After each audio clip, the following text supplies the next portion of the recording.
விட்டல விட்டல விட்டல பாண்டுரங்கா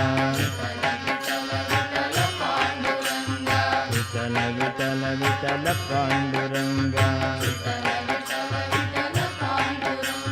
விட்டல விட்டல விட்டல பாண்டுரங்கா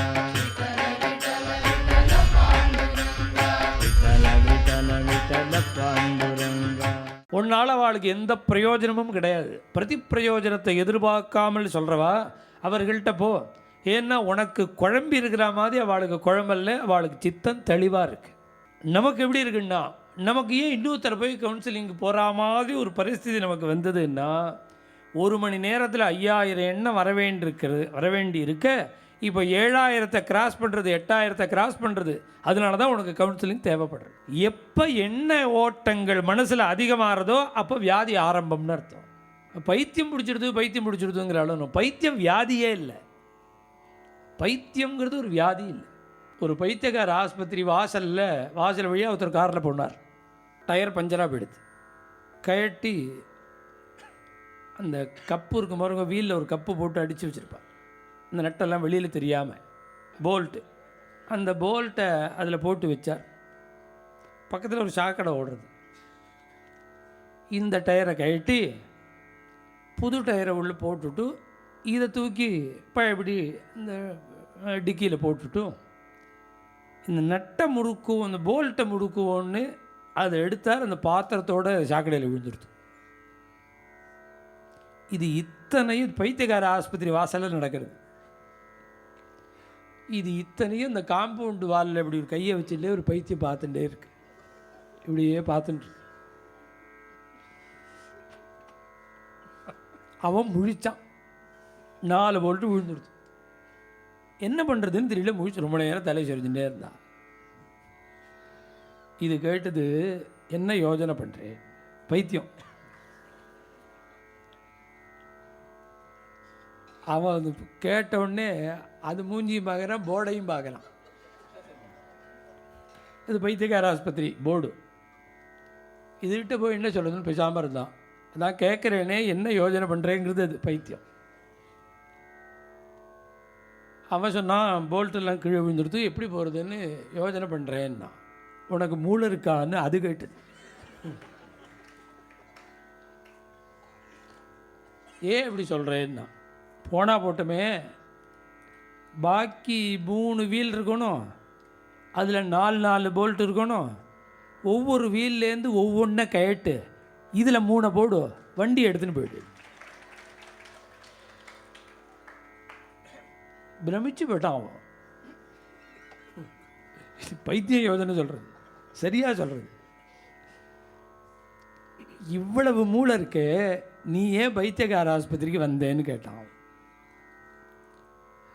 அதுக்கு அது சொன்னது, எனக்கு மூளை இல்லாமல் நான் வரல, என் மூளை சரியா இல்லை, அதுக்காக வந்தேன்னுது. அது மூளை இருக்கு, அது என்ன ஆகும், மனோவிருத்தி அதிகமாக போகிறதுனால நாம யத்தி மனசா தியாயதி தத்வாச்சா வததி தற்கர்மணா கரோதி. இது 3 லிங்க்.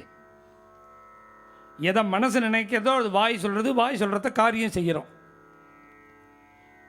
இது ஒரு குறிப்பிட்ட அளவில் மனசு வாக்கு செய்கை ஒரு கோடில் வந்தால் தான் அவன் நார்மல். மனசு நினைக்க வாக்கில் வர்றது டிலே ஆகி காரியத்தில் டிலே வரும்பொழுது பைத்தியம் ஆகிடும். ஏன்னா ஒன்று பண்ணிட்டே நினச்சிண்டே இருக்கிறத நாம் பண்ணுறதுனால தான் வாங்குவோங்கிற நம்மள. இது 2 சமமாக இருக்கிறதுனால தான் வாங்குவோங்கிறா, உட்காருங்கோங்கிறா. நினைக்கிறது மகா ஸ்பீடாக வந்துடுதுன்னு வச்சுக்கோங்க. அப்போ நினைக்கிறது வேறு, சொல்கிறது வேறு, செய்கிறது வேறையாக இருந்துகிட்டே இருக்கும். அதான் பைத்தியங்கிறது. அது இப்போ இவ்வளவு மனசு வேகமாக ஓடுறது, நமக்கு எப்படி தபஸ் பண்ண முடியும்? மனோமலா தபோ சக்கியம். அதனால் நாம் தெரிஞ்சுக்க வேண்டிய விஷயம் என்னென்னா, நாம் தபஸுக்கு அன்ஃபிட். அதுக்காக விட்டுடணும்னு அர்த்தம் இல்லை, ஏதோ முயற்சி பண்ணு. எத்தனையோ பேர் ஃபெயிலாகிடுதுங்கிறதுக்காக நிறுத்துகிற சட்டி பூர்த்தி பிறந்து எழுதுன்னு சிஏ. அதுக்கு ஒரு சலுகை இருக்குது பாருங்கள், எவ்வளோ வருஷம் வேணாலும் எழுதலான்னு. இப்போ ஃபெயிலாகிடுதுன்னு விடுறது இல்லையா யாரும். முயற்சியுடையார் இகழ்ச்சி அடையார் ட்ரை பண்ணணும். மனோமலா தபோசக் கர்மச்ச அவித்யாஹத. கர்மானுஷ்டானம் பண்ணுறதா இருந்தால் பண்ணலாம். அது எப்படி இருக்குன்னா, இப்போ அதை பற்றி முழுக்க நமக்கு தெரியாததுனால, அஜ்ஞானத்தினால சரியாக புரிஞ்சுக்காததுனால கர்மாவும் ஹதம்னு, அதாவது கொன்று குழிய வெட்டி மூடுறதுங்கிற பாருங்க, அதான் கர்மஜ அவித்யா ஹதம். இங்கே பெரியவாள்லாம் சொல்லுவாள், தாத்தாலாம் சொல்லுவார், முன்னெல்லாம் என்ன பண்ணுவாள்லாம், ஒரு ஷஷ்டப்த பூர்த்தி, சதாபிஷேகம், பெரிய அத்திருத்திரம் இதெல்லாம் ஆரம்பிக்கிறதையில் என்ன பண்ணுவாள்லாம், அது யார் பண்ணி வைக்க போகிறாரோ அந்த வாத்தியார் எழுந்துண்டு, நான் ரொம்ப சின்னவன், நீங்கள் பெரியவாள்லாம் நிறையா பேர் வந்திருக்கேன், ஏதோ தெரிஞ்சதை பண்ணி வைக்கிறேன், எங்கே இங்கே மிஸ்டேக் வருதோ தப்பு வருதோ அதை நீங்கள்லாம் எடுத்து கொடுக்கணும், இவர் ரொம்ப ஸ்ரத்தையாக இந்த தர்மத்தை பண்ணுறார், அவருக்கு நன்னா பண்ணி வைக்கணும், எனக்கு ஏதாவது தட்டுக்கிட்டாலோ தவறினாலோ நீங்கள் எடுத்து கொடுங்கோ அப்படின்னு முன்ன சொல்லுவா. இப்போ அப்படி கிடையாது. அந்த தம்பதிகளை வேஷ்டி கொடுத்து அவளை கட்டிக்க, வேஷ்டி புடவை கொடுத்து கட்டிக்க உள்ளே அனுப்பிச்சுட்டு இவர் எழுந்துன்னு சொல்லுவாராம், நீங்கள் வந்திருக்கிற எல்லாரும் பராசரர், வியாசர், வசிஷ்டர், பெரிய பெரிய ஆபஸ்தம்பர் எல்லாரும் வந்திருக்கேள், உங்களுக்கு எல்லாம் தெரியும்னு எனக்கு தெரியும், இப்போ நான் ஒரு ரீதியில் போயின்னு இருக்கேன், பண்ணி வைக்க போகிறேன், இப்போ நீங்கள் யாரும் வாயை திறக்கக்கூடாது, திறந்தெல்லாம் அந்த க்ஷணமே வெளியில் அனுப்பிச்சிடுவேன், அடுத்த தடவை நீங்கள் கிடையாது, அடுத்த ஏதாவது காரியத்துக்கு போனால் நீங்கள் கிடையாது அப்படின்னு சொல்லுவான்னு 40 வருஷம் முன்னாடியே இந்த விஷயத்தை சொல்லியிருக்கேன். அப்போ இப்போ கேட்பானே 70லேயே அந்த நிலைன்னா 1965 70லேயே இப்போ நான் சொல்கிற விஷயம் அப்படின்னா 2016 கேட்க வேண்டிய அவசியம் இல்லையே. கர்மச்ச அவித்யா ஹதம். நன்னா பண்ணி வைக்கணும்னு நினச்சிட்டு இருக்கிறவாளுக்கு, வாத்தியாருக்கு ஸ்ரத்தையாக உள்ள கிரகஸ்தம் கிடைக்க மாட்டேங்கிறான்.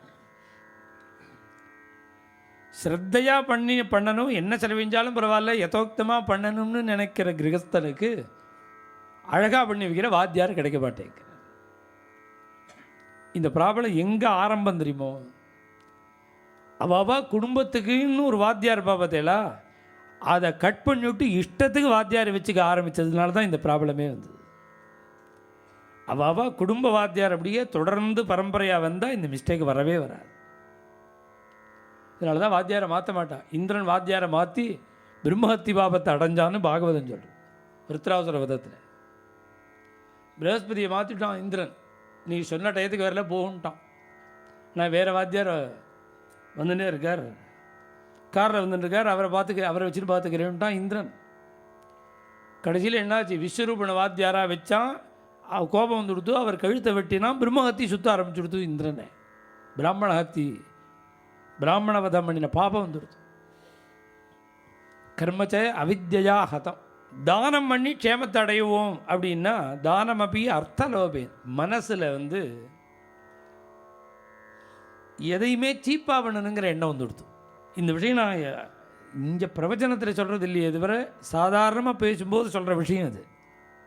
3 தலைமுறையை பார்க்கும் ஒவ்வொரு வீட்லேயும் உள்ள சாமான்கள்லாம் ஏற்கனவே ஒரு ஸ்டூல் பண்ணினான்னா அது தாத்தா வச்சுட்டுருப்பார், அப்பா வச்சுட்டுருப்பார், புள்ள வச்சுட்டுருப்பார், பேரன் வச்சுட்டுருப்பான். ஒரு மர சாமான ஆட்டும் எந்த வஸ்துவாக ஆட்டும் 3 தலைமுறை 4 தலைமுறை பார்க்கும். இப்போ எந்த வஸ்துவும் 1 வருஷம்தான் அதுக்கு ஆயுஸ். நான் குழந்தையாக இருக்கிறது, நான் பிறக்கிறதுக்கு முன்னாடியிலேருந்து ஒரு கடிகாரம் எங்காத்து கூடத்தில் உண்டு. நான் பிறக்கிறதுக்கு முன்னாடியிலேருந்து இருக்குது அந்த கடிகாரம். ஒரு 10 வருஷத்துக்கு முன்னாடி தான் அந்த கடிகாரத்தை மாற்றினான். அது ஏதோ இனிமேல் ஒன்றும் பண்ண முடியாதுன்னு ஆகிடுத்தது. மேக்ஸிமம் ரிப்பேர் பண்ணி பார்த்து இனிமேல் ஒன்றும் சுவாரஸ்யம் இல்லைன்னு விட்டு 45-50 வருஷம் ஒரு கடிகாரம் இருந்தது. இப்போ கிடையாது, யூஸ் அண்ட் த்ரோ தான். இப்போ எல்லாம் அப்போ அப்படியே மாட்டிட்டு ஒரே வருஷத்தில் உற்சர்ஜனம் ஆகிடும். அதை ஏன் அப்படின்னா, நம்முடைய மனசை குறுக ஆரம்பிச்சுடுது. இப்படி ஒரு விஷயத்தை பண்ணும்போது இது சாஸ்வதமாக இருக்கணுங்கிற எண்ணமே நம்ம விட்டு போயிடுது. அதோட கூட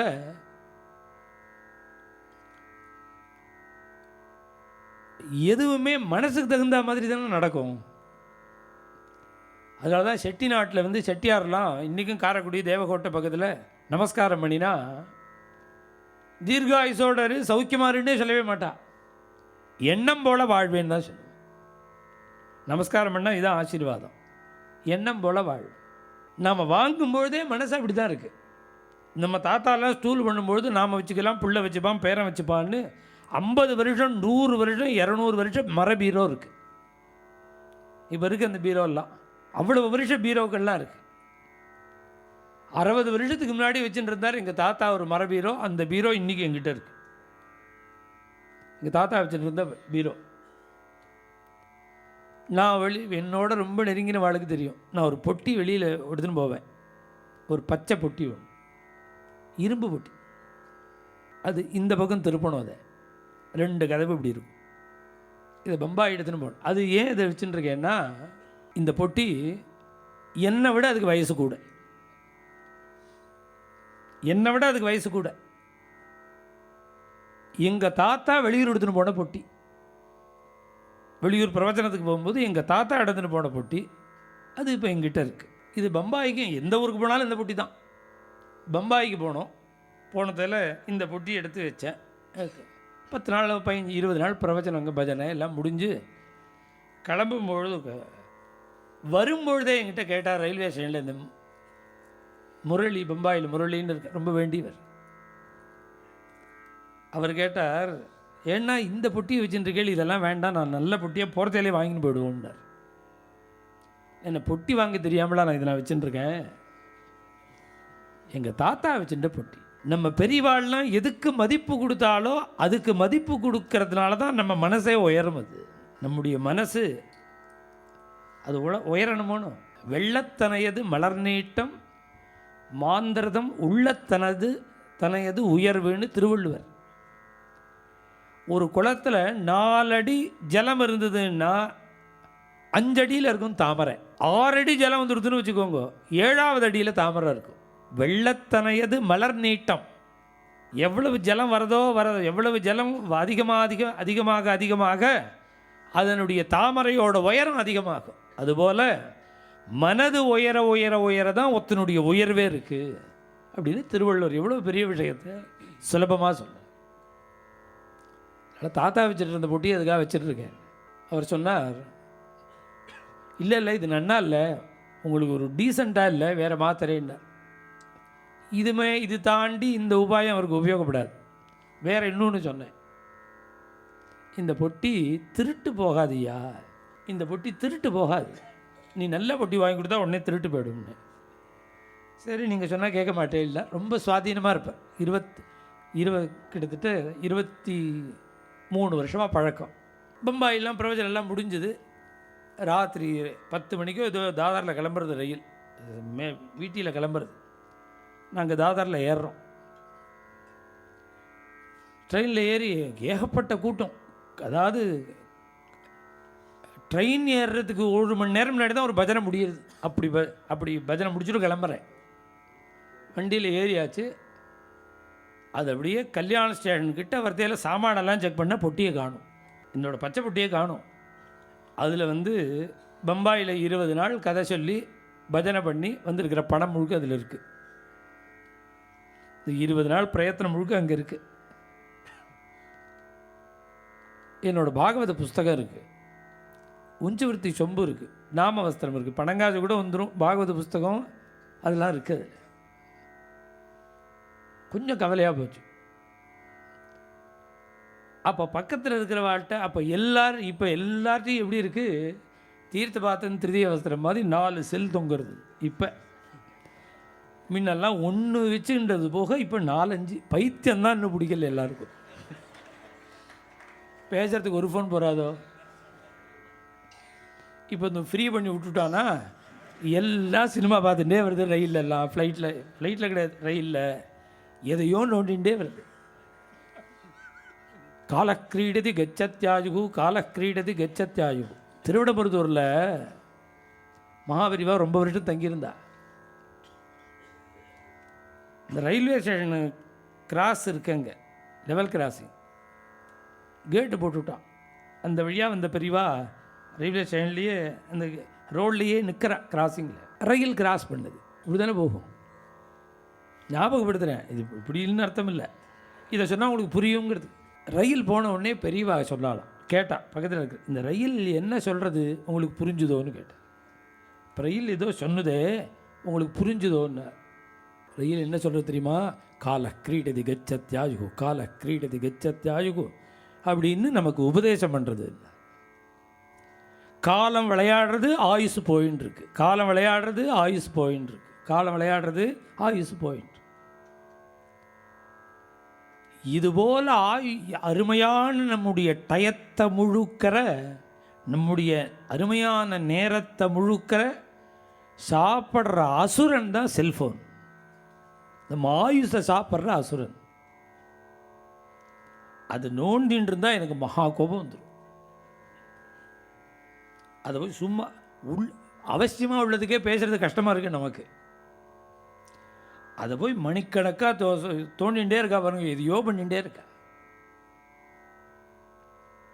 ஒரு ஃபோனே பெரிய விஷயம். இப்போ ஃப்ரீ வேறு பண்ணிவிட்டான்னா ஒருத்தர் 2-3 வச்சுருக்கான். இது மாதிரிலாம் பண்ணுறான். அப்போ ஃபோனே இல்லாதனா ரொம்ப ரேர். அப்போ பக்கத்தில் இருக்கிறவர்கிட்ட ஒருத்தட்ட ஃபோன் இருந்தது, ரொம்ப ட்ரெயினில். நான் சொல்கிற ரூபாயை பார்த்தேன்னா உங்களுக்கு புரியும் அது எத்தனை நாள் முன்னாடின்னு. ஒரு தடவை பேசினா 18 ரூபா ஆகும், அப்படி இருந்தது ஃபோன். அவர்கிட்டேருந்து ஃபோனை வாங்கி என்னோடய பச்சை புட்டியை காணும், நீங்கள் கொஞ்சம் செக் பண்ணுங்கோ, காரில் கரில் இருக்கா, விட்டுடுதா விட்டுட்டு வந்துட்டானா பாருங்கோன்னு. திரும்பி விட்டார். அவர் செம்பூர் போயிட்டார். திரும்பி தாதர் ஸ்டேஷனுக்கு வந்தார். தாதர் ஸ்டேஷனுக்கு வந்தால் 2 போலீஸ்காரன் நின்றுட்டுருக்கான். அந்த 2 பேருக்கு நடுப்பில் என்னோடய பச்சை பொட்டி இருக்குது. ஸ்டேஷனில் இருக்குது, ஸ்டேஷன்லேயே இருக்குது. யாரும் எடுக்கலையா? போலீஸ்காரன் காவல்.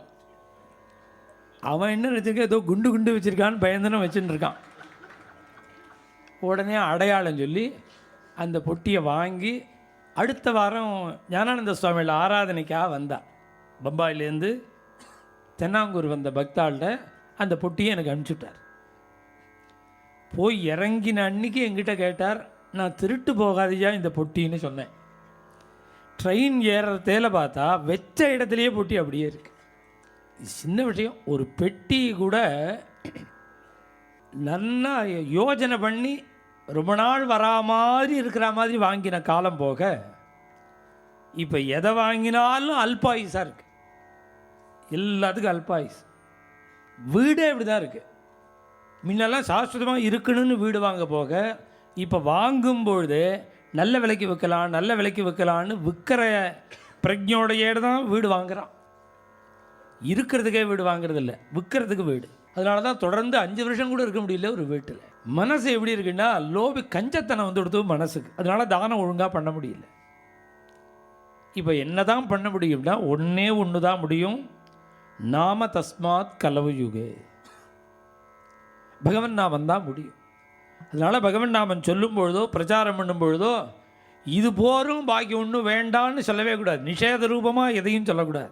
பிற என்ன சொல்லணும்னா நம்மோட அசக்தத்தை சொல்லணும். நான் அப்போ தான் பகவன் நாமாவில் கூட நம்ம பக்தியாக சொல்லுவோம். எதுவும் வேண்டாம் இது போர்னு விட்டால் திமிர் வந்துடும். என்னால் தபஸ் பண்ண முடியலையே பிரபோ, நாமம் தான் சொல்கிறேன் என்னை காப்பாற்று. என்னால் தானம் பண்ண முடியலையே, நான் நாமம் சொல்கிறேன் என்னை காப்பாற்று. இது மாதிரி என்னால் கர்மானுஷ்டானம் பண்ண முடியலையே, நான் பிரஷ்டனாக இருக்கேனே, பகவன் நாமம் சொல்கிறேன் என்னை காப்பாற்றுங்கிற அந்த தைன்ய புத்தி, அதில் கௌரவ புத்தி இருந்தால் தான் வரும். இந்த எண்ணத்தோடு பகவன் நாமம் சொன்னால் தான் பகவானும் கிருபை பண்ணுவான். இதை நான் சொல்லலை, சத்குரு சுவாமிகள் போதேந்திர சுவாமிகள் 2 பேருமே நாமாபராதா தசான்னு 10 பண்ணியிருக்கார். பகவன் நாமத்துக்கு பண்ணக்கூடிய அபச்சாரங்கள் 10. அதில் 1 பகவன் நாமம் இருக்குங்கிற துணிச்சல்ல தர்மங்களை விட்டுடுறது, புத்திபூர்வமாக விடுறது. வேண்டாம் நாமம் போரும்னு. அப்படி யார் விட்டானோ அவனை அந்த நாமம் காப்பாற்றாது அப்படின்னு யார் சொன்னார்? நாம சித்தாந்தம் பண்ணின போதேந்திர சுவாமிகள் சொன்னார். இந்த நாமத்தை ஜகத்துக்கு முழுக்க பிரச்சாரம் பண்ணின சத்குரு சுவாமிகள் சொல்கிறார். அதனால் நாம் எதுக்கு அதிகாரிகள்னு பார்த்தா பகவன் நாம கீர்த்தனத்துக்கு. அதனால தான் கபிலோபதேசத்துலேயும் சுதர்மாச்சரணம் சக்தியான் முடிஞ்ச அளவுக்கு நம்முடைய தர்மத்தை நாம் விடாமல் பகவத் பக்தி அதிகமாக இருக்கணும். பகவன் நாமத்தில் ஸ்ரத்தையோடு பகவன் நாம சொல்லணும். விட்டல விட்டல விட்டல பாண்டுரங்கா விட்டல விட்டல விட்டல பாண்டுரங்கா